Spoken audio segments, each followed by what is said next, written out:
रघुनाथ राव सूबेदार महाजी सिंधिया के सामने हाजिर होकर अपने अपराधों के लिए क्षमा मांगता है और अपने बेटे की सौगंध खाकर पेशवाई की गद्दी हमेशा के लिए त्याग देने का वादा करता है। महाजी उसे गले से लगा लेते हैं और बाकी जीवन आराम से गुजारने के लिए एक बड़ी जागीर प्रदान करके उसे विदा करते हैं।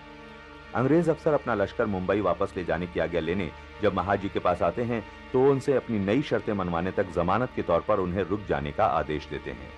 वडगांव की विजय के बाद महाजी जब पुणे पहुंचते हैं तो दरबार में गंगाबाई, नाना फडणवीस और दूसरे सरदार उनका शानदार स्वागत करते हैं और उनसे पुणे में ही रहने का अनुरोध करते हैं।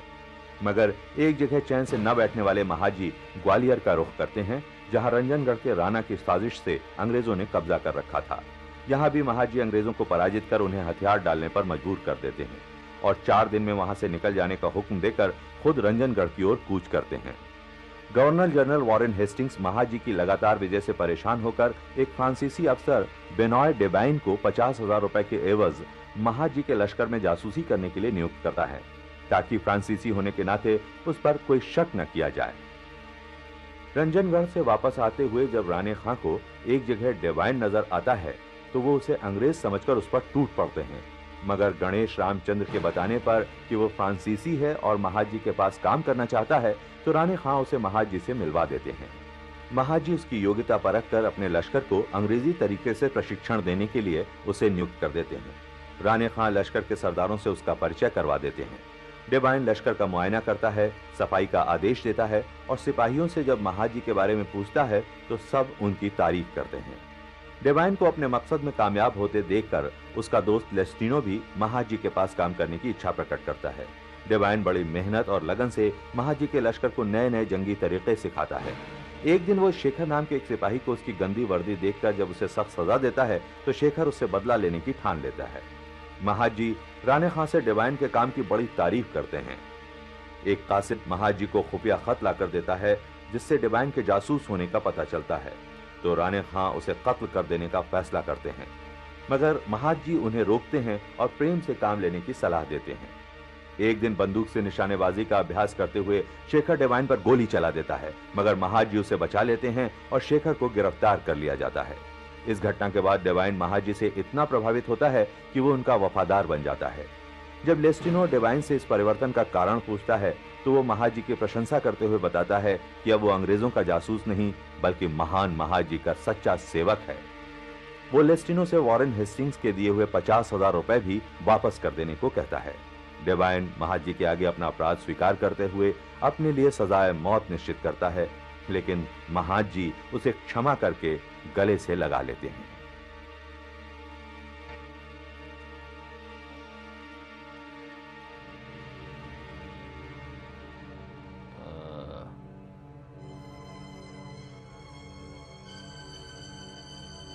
अस्सलाम वालेकुम गुलाम नवाब कादिर खान साहब। आओ इस्माइल बेग। वालेकुम अस्सलाम। तशरीफ रखिए। शुक्रिया। आपने कुछ रोज पहले महाजी सिंधिया को खत भेजा था। हाँ, हमें याद है। हमने लिखा था कि हमारे वालिद ज़ाब्ता खान का तो इंतकाल हो गया है, अब आप वकील मुतलक की हैसियत से हमें रोयलगंज का सूबेदार तस्लीम कर लीजिए। उस खत के जवाब में महाजी सिंधिया ने लिखा है कि अगर आप उनके पास तशरीफ लाएं तो वो आपकी सूबेदारी का परवाना जारी कर देंगे। हैं? हमारी सूबेदारी का?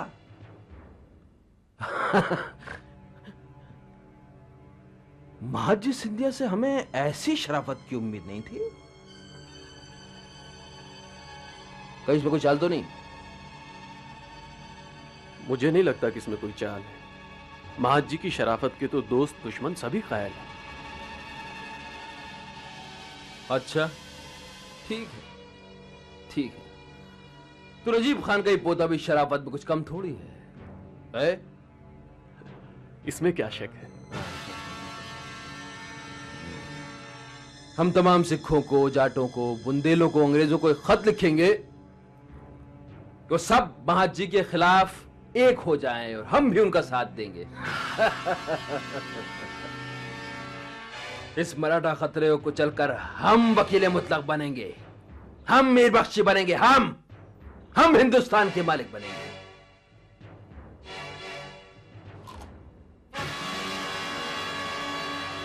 प्रणाम महाराज। नवाब गुलाम कादिर खान साहब और उनके सालार इस्माइल बेग साहब तशरीफ ला रहे हैं। अच्छा, आने दो। जो आ गया।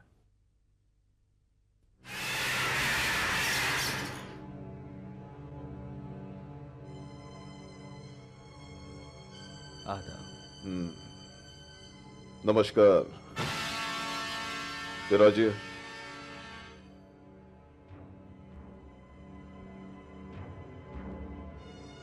हमारे इस तरह निमंत्रण पर आपको अचंभा तो हो रहा होगा। जी हां, आपने हमारे दादा नजीब खां मरहूम से अपने भाई दत्ताजी सिंधिया के इंतकाम का अहद किया था,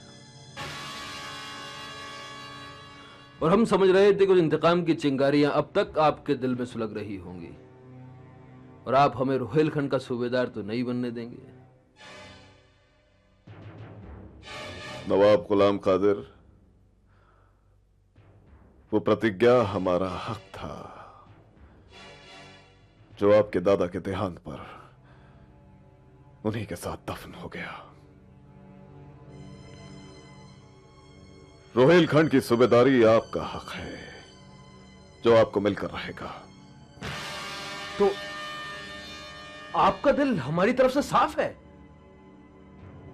जहां तक जाती मामला है, हमारे दिल में आपके लिए कोई क्रोध नहीं है,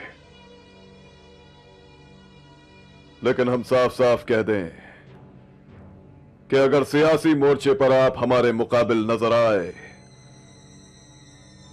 तो फिर हम वही करेंगे जिसकी हम जरूरत महसूस करेंगे। हम यकीन दिलाते हैं महाजी साहिब, आपको हमारी तरफ से शिकायत का मौका नहीं मिलेगा। अगर आप इस वायदे पर कायम रहे तो इसमें आप ही का भला है। ये लीजिए परवाना।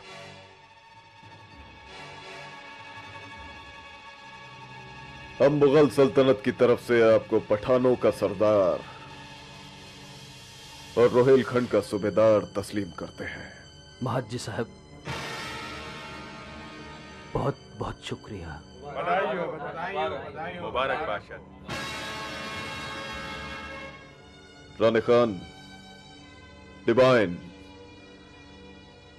राजपुताना कूच करने की फौरन तैयारी की जाए, और याद रहे कि यह एक बड़ी लंबी मुहिम होगी। रसद और कुमक का मुनासिब प्रबंध किया जाए।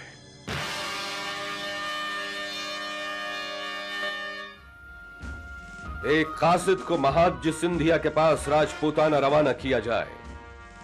उन्हें खबर दी जाए कि ईस्ट इंडिया कंपनी के 2 अफसर हमें बहकाने आए थे। उनके नाम हैं ब्राउन और किलपैट्रिक। जिले सुबानी के हुक्म की फौरन तामील की जाएगी।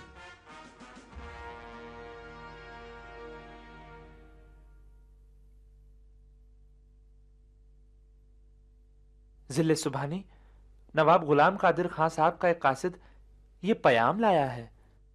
पयाम पढ़कर सुनाया जाए। जो हुक्म आलमपना।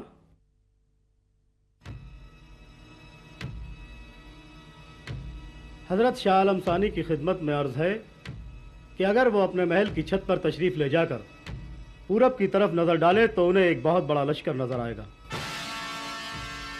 और तोपों का रुख लाल किले की तरफ दिखाई देगा। अगर राजधानी का कब्जा नाचीज गुलाम कादिर को शाम तक न दिया गया तो कल सुबह सूरज की पहली किरण के साथ हमारी तोपों के गोले लाल किले का अंधेरा दूर कर देंगे। बेअदब, बदतमीज! लगता है हमारी शान में गुस्ताखी से अपने दादा नजीब खां और बाप जाफ्ता खां से वर्षे में मिली है। जिले सुबहानी बजा फरमाते हैं। सैफुद्दीन, दिल्ली का खजाना खाली है। मुगल सल्तनत का कोई लश्कर नहीं, और महाजी सिंधिया हमसे इतनी दूर है। महाजी सिंधिया को खबर होने तक हुजूर टाल मटोल से काम लें। गुलाम कादिर को यहां बुलाएं और उसे अक्लमंदी का रास्ता दिखाएं। अगर उसने आने से इनकार कर दिया तो हमारी तौहीन होगी। अगर जिले सुबहानी की इजाजत हो तो ये बंदी गुलाम कादिर साहब से तुम्हारी बात वो क्या मानेगा? कोशिश तो की जा सकती है। जब वो छोटे थे तो मुझे जानते थे, हो सकता है मेरी बात मान जाए।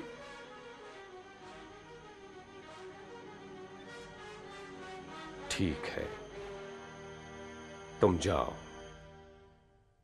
तुम्हारी कोशिश और हमारे नसीब की आजमाइश है।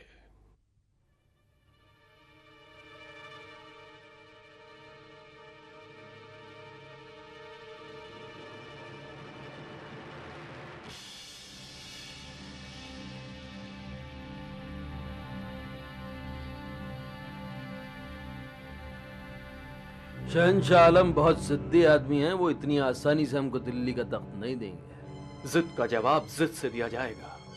कल सवेरे हमारी तोपें लाल किले पे आग बरसाएंगी, तब पता चलेगा उन्हें। हमारा लश्कर दिल्ली वालों को नादिर शाह की याद दिला देगा। हुजूर नवाब साहब।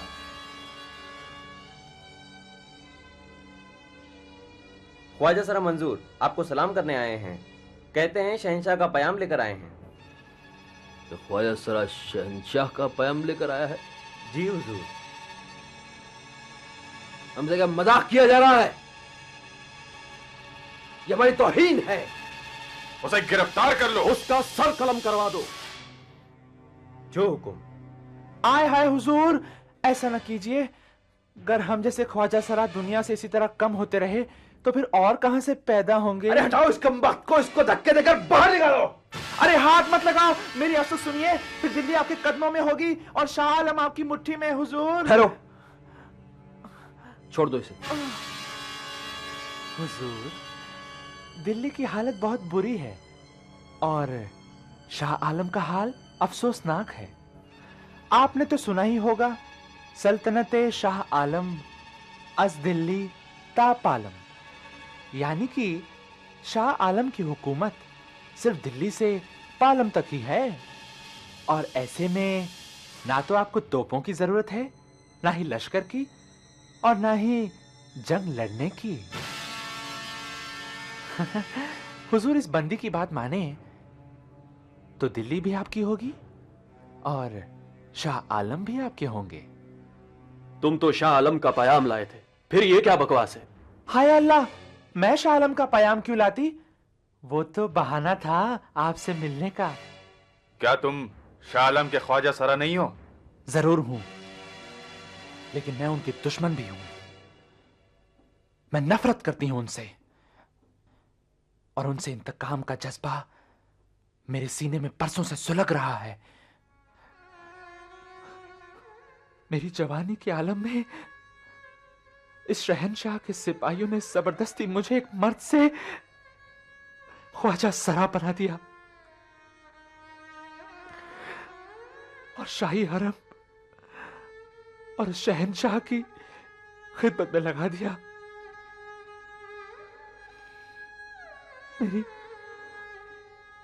मेरी महबूबा से मेरी शादी ना हो सकी और वो मुझे बहुत याद आती है।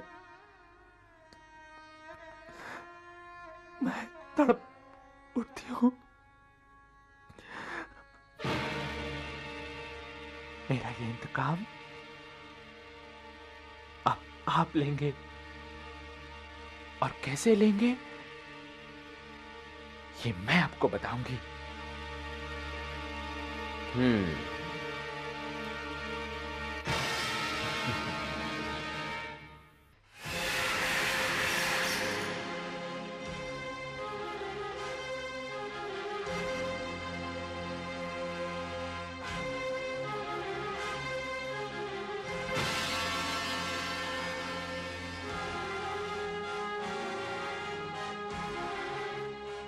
यही हैं नवाब गुलाम कादिर खां साहब।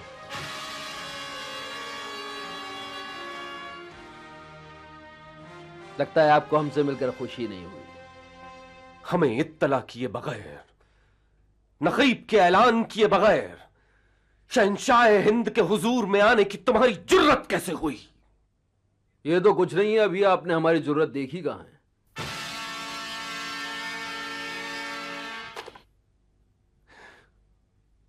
इसको बुलंद आवाज से पढ़िए।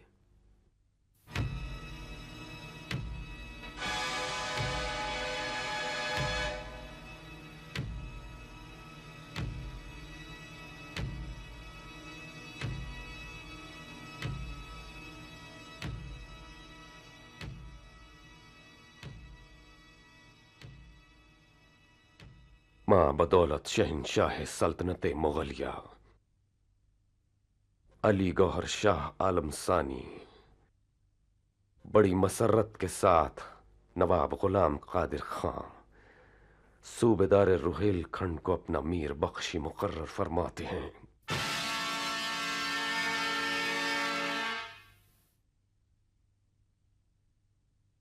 इनको खिलत अता करते हैं और अमीरुल उमरा रोशनुद्दौला बहादुर के खिताबात इनायत करते हैं। इनको अपनी सारी जायदाद का मुख्तार बनाते हैं। पढ़िए आगे और है। इन्हें इख्तियार देते हैं कि ये हमारी तरफ से माल गुजारी वसूल करें। इस पर दस्तखत कर दीजिए, मोहर हम बाद में लगवा लेंगे।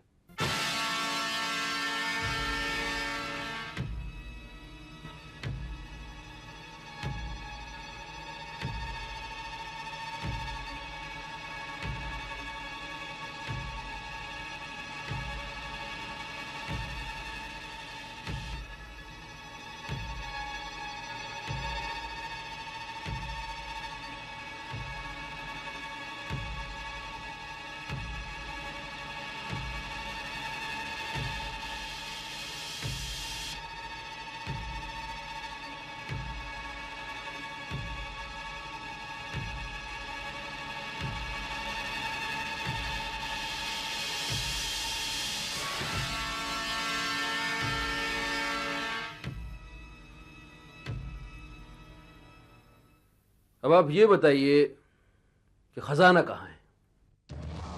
दिल्ली का खजाना खाली हो चुका है। ये तो सारी दुनिया जानती है। मैं आपसे पूछ रहा हूं कि खजाना, शाही खजाना कहां है? ऐसा तो कोई खजाना नहीं। जिले सुभानी, जान है तो जहान है, बता दीजिए ना, ताकि नवाब साहब की संगदिली से छुटकारा मिल जाए। खामोश मंजूर।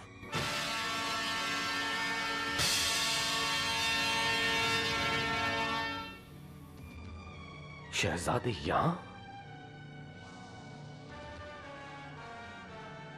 इन सबको गिरफ्तार कर लिया गया है। अब आपको भी गिरफ्तार किया जाता है। इन सबको सलातीन के कैद खाने में डालो और जितने जुल्म हो सकते हैं सब इन पर आजमाओ। देखते हैं खजाने का पता कब तक नहीं बताते। नवाब साहब, ये आपके शहंशाह हैं, हिंदुस्तान की आबरू हैं, ये हमारे मालिक हैं। आप इस तरह इसको भी गिरफ्तार कर लो। ये तो बड़ी ज्यादती हो रही है। तुम चुप रहो। ले आओ इन सबको।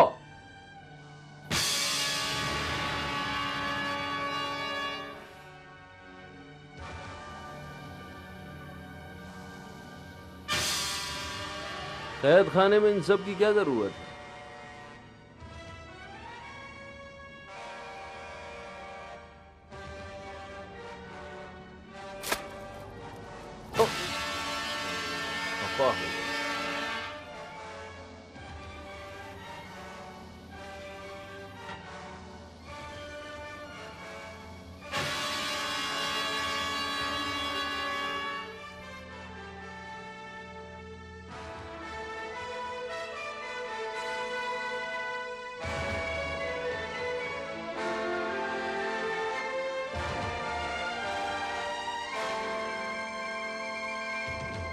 नवाब साहब, अब दिल्ली की दौलत आपके नजर करम की मोहताज है। उसका जलवा तो हम देखेंगे।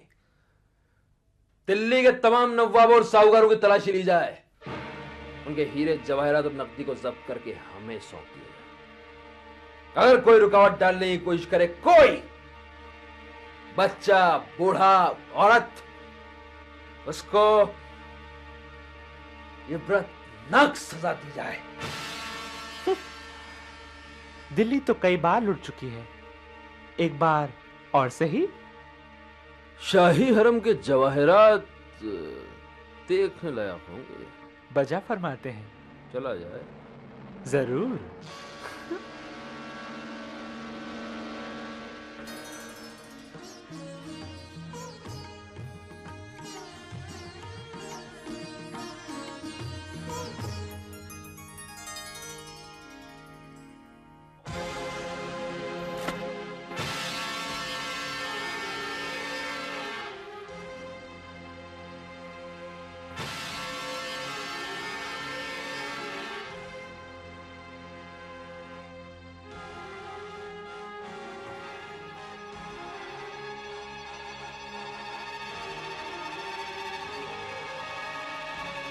अंदर जाओ और जवाहरात के डब्बे ढूंढ कर लाओ।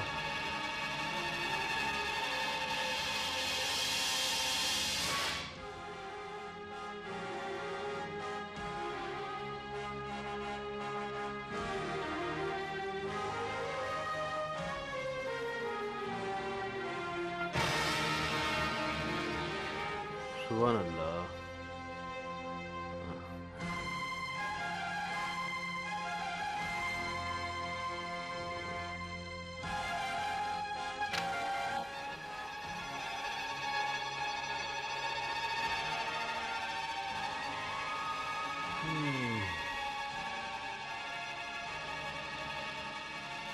तो आप हैं लाल कुंवर।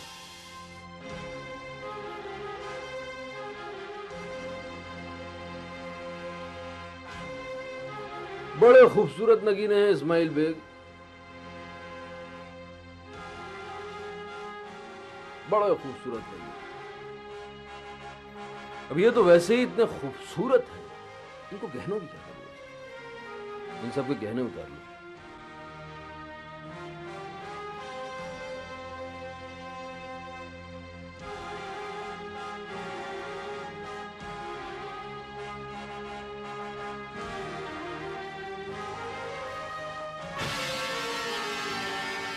बहुत समझदार है।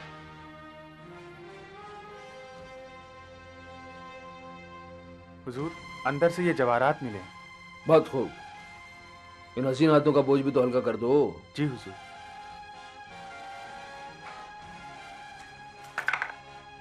मंजूर। जी नवाब साहब। अब इनकी तलाशी। हाय, ये फर्ज अदा करते हुए तो मुझे दिली खुशी होगी। शरीर कहीं की। हाय अल्लाह।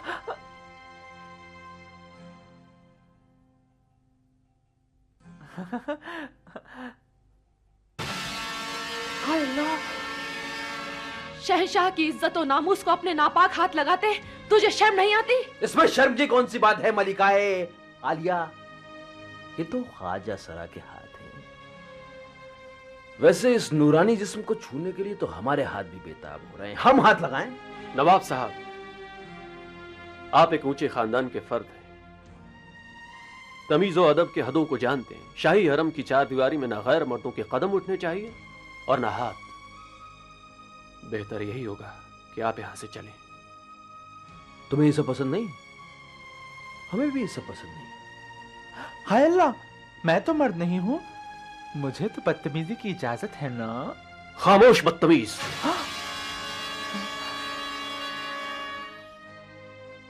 हम आपके बहुत शुक्रगुजार हैं।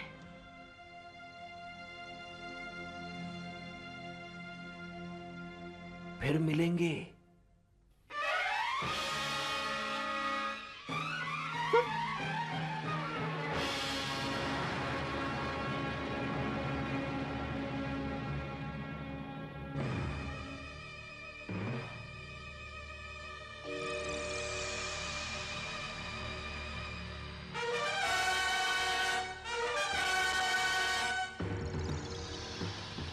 महाराज, आपने गुलाम कादिर के करतूतों के बारे में सुना? हम ये पूछते हैं इस्माइल बेग, तुमने उस कमीने को रोकने की कोशिश क्यों नहीं की? उन्हें रोकने की कोशिश वही कर सकता था जिसे अपनी जान प्यारी ना हो। इसलिए मैं उन्हें बताए बगैर ही आपके पास चला आया। महाज जी, आपके सिवाय गुलाम कादिर के पैरों में जंजीर कोई नहीं डाल सकता। राणे खान जी महाराज। हम ये कभी बर्दाश्त नहीं कर सकते कि हमारे शहंशाह को कोई कैद में डाल दे। उस आवारा और लुटेरे गुलाम कादिर की यह हिम्मत हो सकती है तो ताकत और लश्कर रखने वाला कोई भी यह हिम्मत कर सकता है। आपकी हुक्म की देर है महाराज, उसे गिरफ्तार करके आपकी खिदमत में हाजिर कर दूंगा। ठीक है, तुम और लेस्टिनो एक लश्कर लेकर तुरंत दिल्ली के लिए रवाना हो जाओ और उस जलील के साथ क्या करना है इस बात का फैसला हम करेंगे। जो हुक्म महाराज।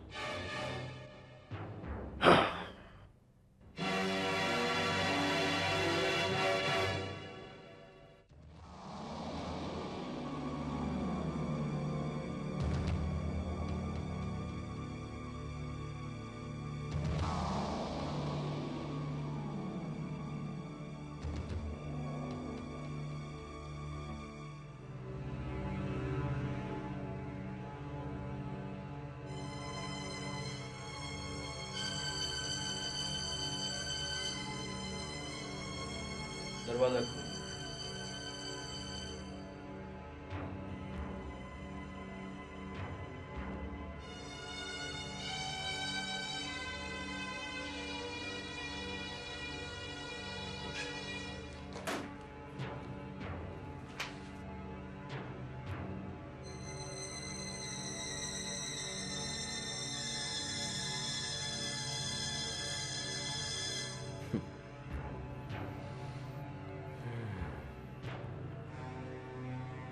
हम अभी अभी तुम्हारे शहजादों और सैफुद्दीन से मिलकर आ रहे हैं। बहुत मार चीख चीख कर बेचारों के गले फट गए। वो भी तुम्हारी तरह 3 दिन से भूखे और प्यासे हैं।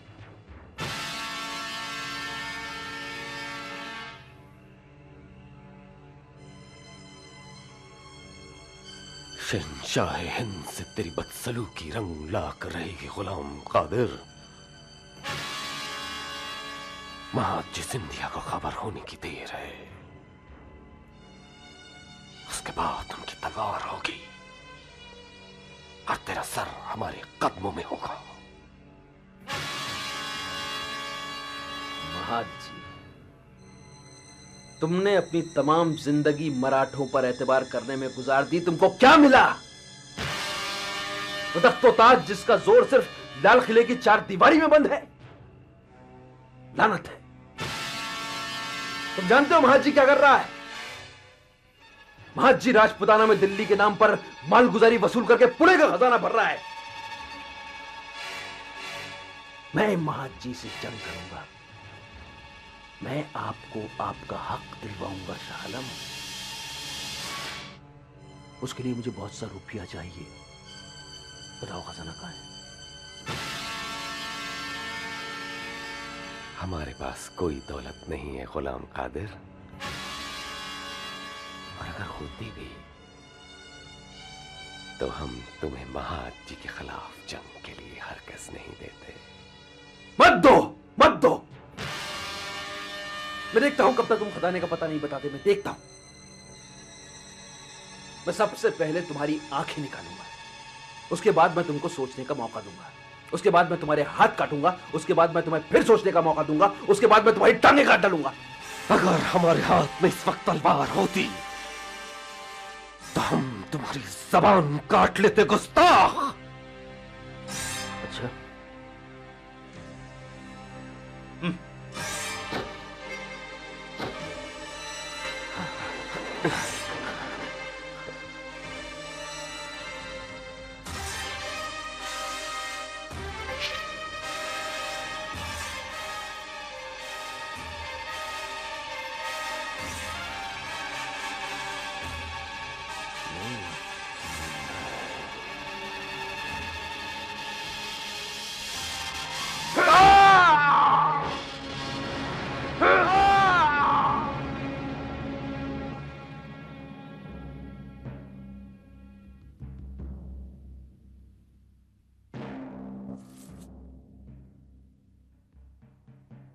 नवाब साहब, ये जेवरात सुलेमान खान साहब ने थोड़े ही लूटे हैं, ये तो दिल्ली वालों ने आपको नजर किए हैं।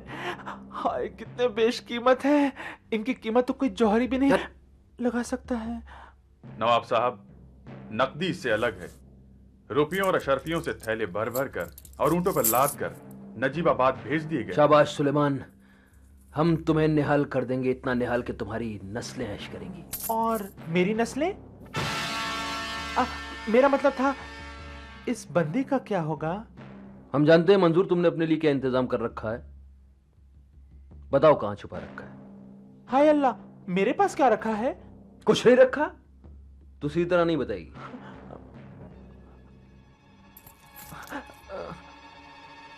सुलेमान जी, इसको उस कमरे में ले जाओ और इससे मालूम करो। हाथ मत लगाना, बेशर्म कहीं के। हाथ हटा। नवाब साहब, इसे रोकिए। नवाब साहब, नवाब साहब, चुप। ये मुझे तुम कहां लेके जा रहे हो?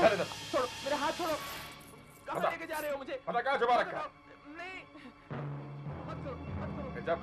चुप, जल्दी बताओ, जल्दी बताओ। चुप। अल्लाह, पता कहां छुपा रखा? निकाल बाहर, निकाल।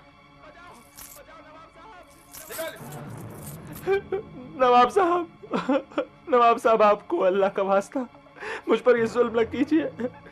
मेरी खिदमत और वफादारी का यही सिला दिया आपने। मैं सच कहती हूँ, मेरे पास कुछ नहीं। झूठ बोलती है। नहीं, झूठ बोलती नहीं नवाब साहब, नहीं, झूठ बोलती है। नहीं नवाब साहब,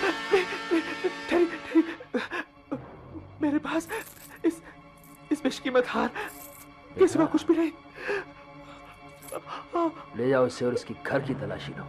नहीं, मेरे पास कुछ नहीं है। मेरे पास नवाब साहब, मेरे पास कुछ नहीं है। नवाब साहब, मुझे बचा लीजिए। नवाब साहब, धोखेबाज।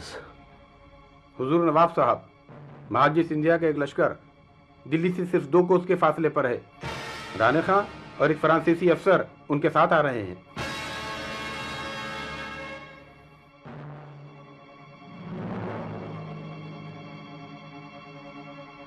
सुलेमान खान, ये जेवरात रानी खान के हाथ नहीं लगना चाहिए। हमारे घोड़े के जीन के साथ 2 थैले हैं, ये तमाम जेवरात उन थैलों में डालो, हमारे घोड़े को तैयार करो जल्दी। जी नवाब, जल्दी।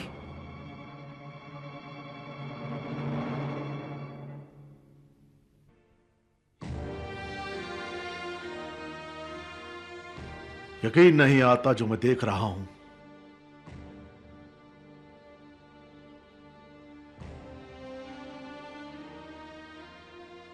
जो तुम देख रहे हो वो महाज जी को बता देना। कह देना कि एक शहंशाह के साथ जो हुआ वो न कभी देखा था न सुना था।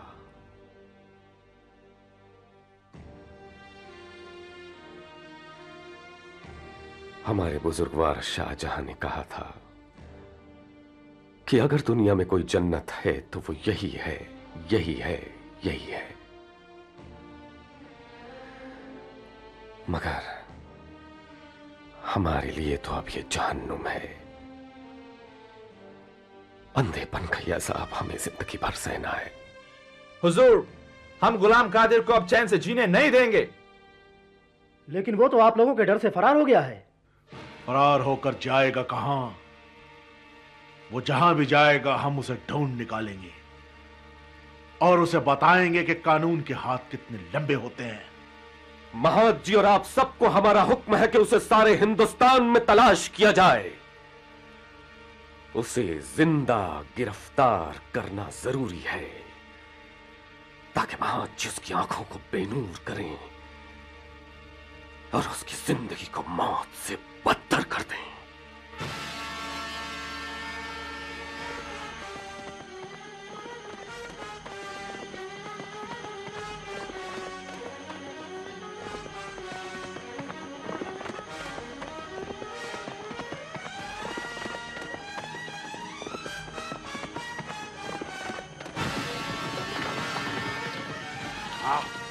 जल्दी आओ।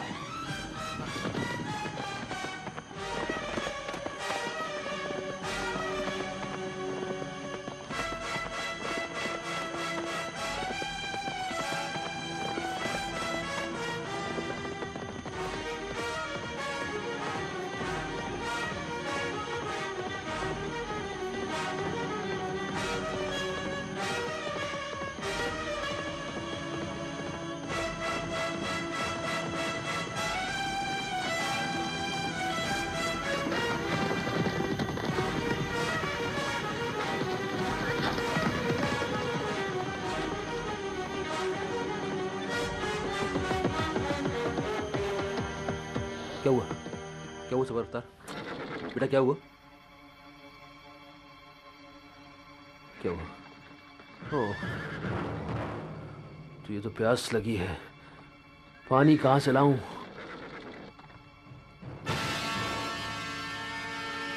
यहाँ तो दूर दूर तक पानी नहीं है। मैं अभी तो सुबह से भूखा और प्यासा हूं। चल बेटा, तू ये तेरे नमक का वास्ता। देख कोई पीछा कर रहा होगा तो जान तो लग जाएगी और करोड़ों का माल लग जाएगा। ये मेरी मेहनत की कमाई है। चल बेटा चल चल, एक घूंसा मारूंगा, नमक हराम का दम निकाल दूंगा। चल चल।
कोई है? अरे भाई कोई है? कोई है? कौन है भाई? आते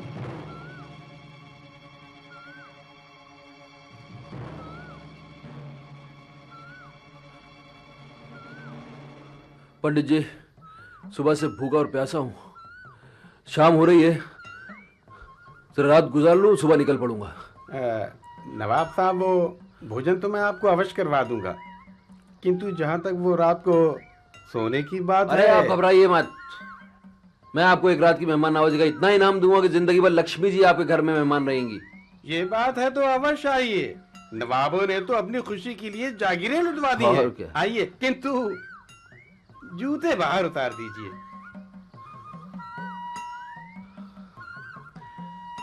आइए।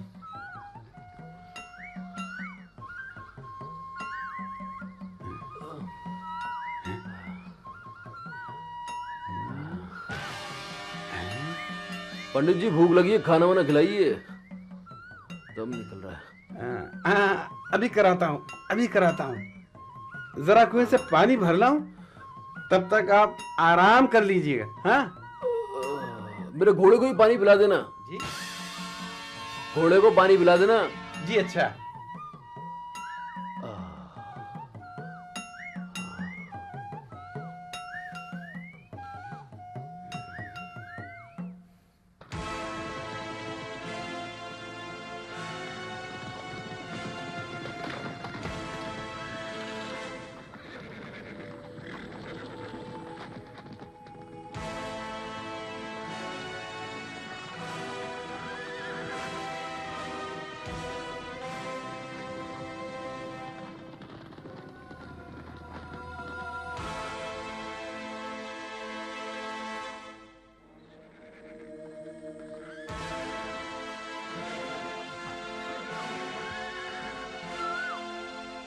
अरे कोई है?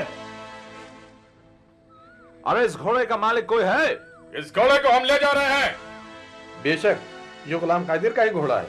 आसपास तलाशी लेनी चाहिए। आओ। हाँ?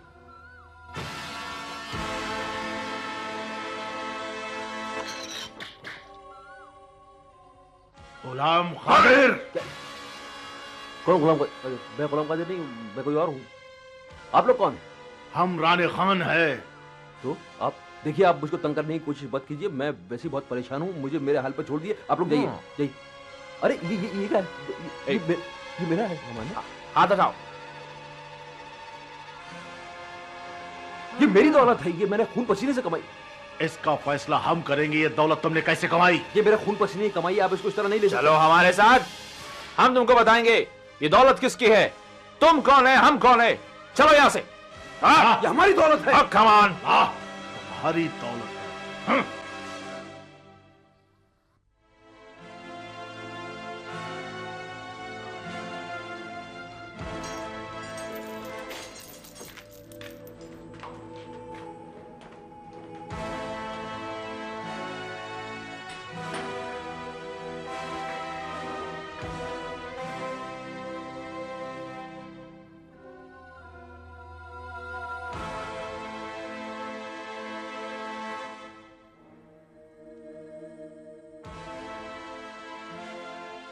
कमीने, तुम ये समझ रहे थे कि हम तो राजपुताना के रेगिस्तानों में भटक रहे हैं, तो दिल्ली में तुम जो चाहो कर लो। हाँ नहीं, मैंने कुछ नहीं किया, मैंने कुछ नहीं किया। तुमने सारी दिल्ली को लूटा, जिसके लिए हम तुम्हें माफ कर सकते थे,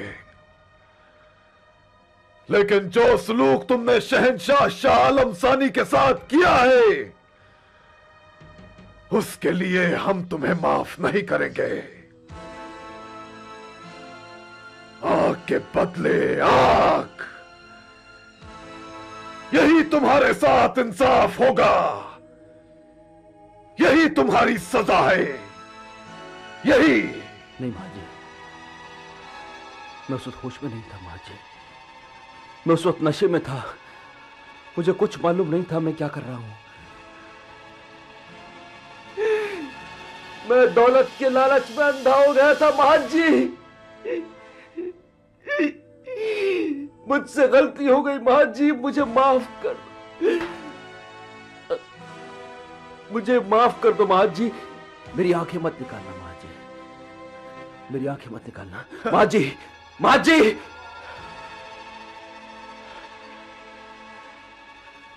हमें तुमको माफ करने का कोई हक नहीं है, सिर्फ सजा देने का इख्तियार है गुलाम कादिर।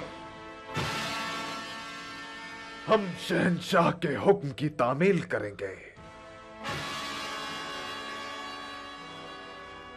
सिपाहियों, इस हराम जादे की आंखें निकाल लो। नहीं मां जी, नहीं, आगे मत बढ़ना, आगे मत बढ़ना। मां जी इनको रोको, मां जी इनको रोको। नहीं, नहीं, मां जी इनको रोको।